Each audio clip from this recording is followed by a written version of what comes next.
Welcome to another episode. My name's Jose Najarro, and today we are going to do a weekly review for October 20th to October 26th.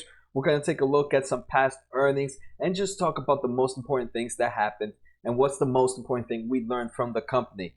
If you guys want me to take a look more in detail on any of these companies, make sure to post on the comments and let me know which company you want me to take a look at. So let's get started. Now we're going to take a look at McDonald's earnings. Let's start off with looking at McDonald's performance. 5 days is down 6.6%. 1 month is down 8.7%. 3 months is down 9.7%. Year to date, it's up 9.6%. In the past year, it's up 12.2%. Amazon reported earnings on October 22nd, 2019 with earnings per share of $2.11, which missed by 10 cents. Revenue was $5.43 billion, and it missed by $42 million.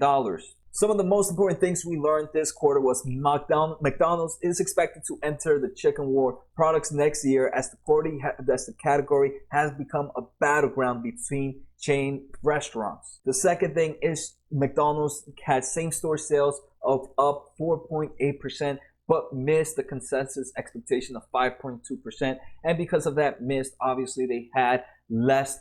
They collected less earnings per share, which gave them that miss. Now we're gonna take a look at Chipotle's earnings. Let's start with performance. Chipotle's 5-day performance is down 6%. 1 month is down 3.7%. 3 months is up roughly 1%. Year to date is up 82%, and in the past year it's up 79.7%. Chipotle reported earnings on October 22nd, 2019 with earnings per share of $3.82. It did beat by 60 cents.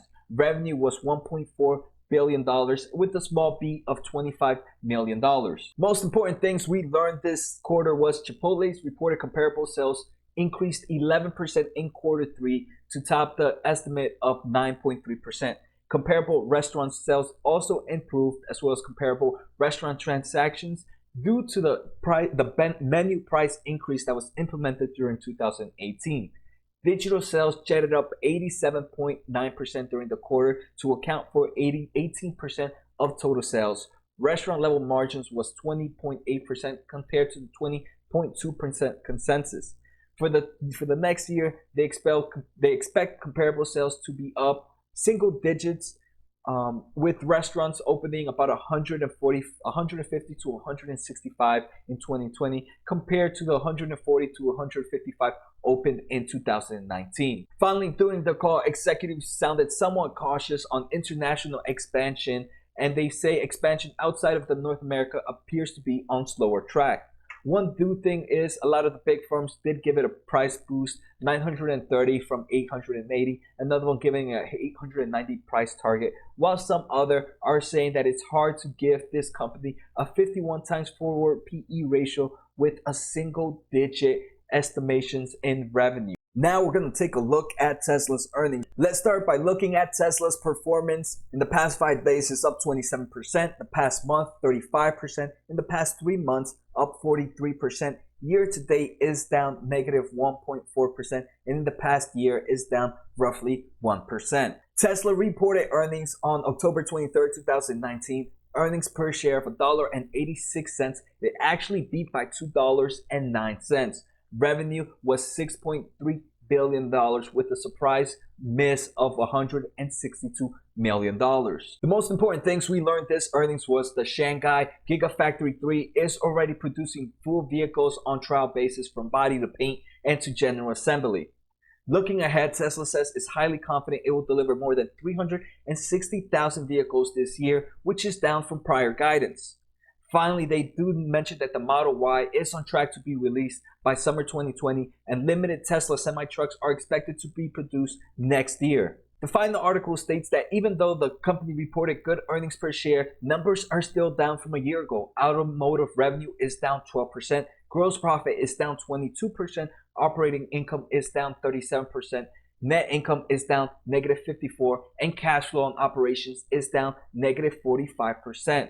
On the plus side, operating expenses were down 16.1%, and at the end of the quarter, Tesla reported cash and cash equivalents of $5.3 billion. Now we're going to take a look at Boeing's earnings. Boeing performance for the past 5 days is down negative 1.2%. The past month, negative 11.24%. The past 3 months, negative 1.5%.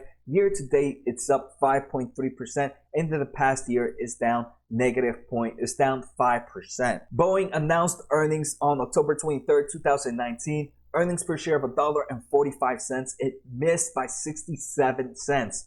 Revenue was $19.98 billion and it missed by $22 million. That's actually pretty small for the company. There's no major news happening right now except that the 737 on the MAX, the 737 MAX is still grounded. We're going to take a look at Microsoft earnings. Microsoft's performance in the past 5 days is up 2.4%. In the past month, up 2.1%. In the past 3 months, it's pretty much flat. Year to date, it's up 38.5%. And in the past year, it's up 31.5%. The company announced earnings on October 23rd, 2019. Earnings per share of $1.38, which beat estimate by 14 cents. Revenue was $33.05 billion, which beat by $814 million. The most important thing we learned for this earnings is Microsoft expects double-digit revenue growth and unchanged operating income growth. Operating margin should also increase slightly year to year compared to the prior stable outlook. Finally, the most important news happening this weekend is Microsoft tops Amazon's for the Pentagon Jedi Cloud contract. The most important thing is the deal is valued as high as $10 billion. Microsoft is up about 3%, sitting at $144 at the moment. Now we're going to take a look at Intel earnings. So performance-wise, Intel is up about 10% for the past 5 days. In the past month, 11.1%. 3 months, 9.4%. Year to date, 20.3%. In the past year, 23%. So this company has been killing it with performance. Here we can see why Intel announced earnings on October 24, 2019. Earnings per share of $1.35, which was a beat by 19 cents. Revenue was $19.19 billion, a beat by $1.2 billion. Finally, the most important things we learned from their earnings was they do see an upside in revenue of $71 billion for the year compared to the consensus of $69.47 billion. Earnings per share of $4.60 compared to the consensus of $4.38 for the year. They did also adjust their gross margins and reduced it to 60.4% versus the 61.6% consensus and the 65.9% same time last year. They also announced a share repurchase. Intel adds $20 billion to its buyback program. Alright, so now we're going to take a look at Twitter earnings. Twitter announced on October 24th, 2019, earnings per share were 17 cents. It missed by 3 cents. Revenue was $823 million, and it also missed by revenue by $52 million. Due to the miss, Twitter was down pretty big. 5 days right now has reported negative 22%. In the past 1 month, it's negative 26%. In the past 3 months, it's negative 27%. Year to date, it's only up 5%, and in the past year, it's down negative 6%. So the stock has definitely taken a beating. Finally, they see more downsides in Q4 as guidance sees $940 million to $1.01 billion in revenue compared to the consensus of $1.06 billion.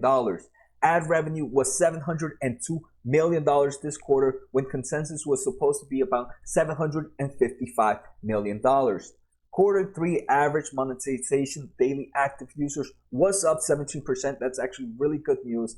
Average US daily active users was 30 million versus the 26 million estimates, and average international monetization daily active users was 115 million versus 98 million. So they can definitely have an increase in users. So that's definitely a good news for Twitter besides all these bad news happening. Today, we're going to take a look at Amazon's earnings. Amazon reported earnings on October 24, 2019. Earnings per share of $4.23, which actually missed by 26 cents.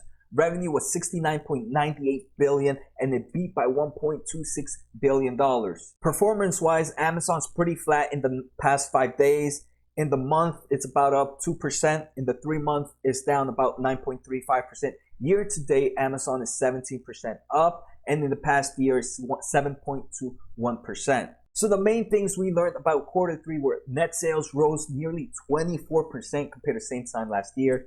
Unfortunately, quarter four net sales are forecast to be lighter than expected, and that's one of the major reasons it was done. It was down after hours. All the analysts are giving Amazon on buy the dip, with RBC's bank giving Amazon a 2,500 buy rating. Morgan Stanley right now has a price target of 2,100. JP Morgan is a buyer of the dip. Goldman and Jefferies are in similar mind, with both noting that quarter three tends to be shaky for the house of Bezos. But the biggest news so far is Microsoft tops Amazon's for Pentagon Jedi Cloud contract. Amazon was supposed to be the clear winner, but the department comes out and says that they need to have multi-vendors, multi-cloud environments. They should not only focus on one person, and that's why they diverged into other contenders. And Microsoft ended up winning. Microsoft is up 2%, and they did report earnings, so we'll take a look at them in a bit.